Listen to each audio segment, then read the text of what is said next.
it's been really tough for a lot of players. Ryan Minkoff is a former hockey player in Europe turned player agent. There are multiple hockey leagues running in Europe during the pandemic, with hundreds of players from Canada making the trip to get a spot on a roster.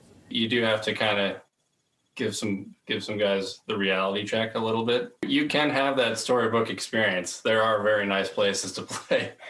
But I would say for the majority, you're not in those big towns.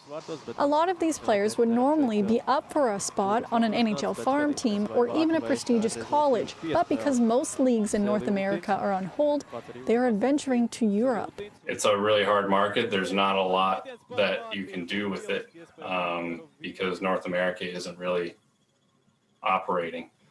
Either players that they've been coming off pretty big years over there, and just due to the lack of money and lack of sponsors on a lot of these teams in Europe, they're not getting the salaries that they rightfully probably should be getting right now. There is a growing concern over safety by some players in the leagues that are in Europe, where positive COVID-19 cases continue to mount. There also is a concern for the athletes that may not quite make the NHL, aren't going to get their chance in Europe because all of the spots are now being taken up by players who would normally play in the NHL farm teams or on college rosters. There's plenty of guys that there's no spots.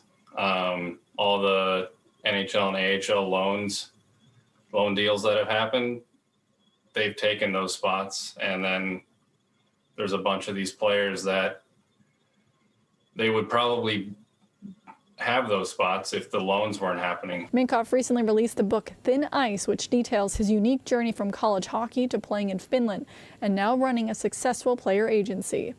Lindsay Dunn, City News, Toronto.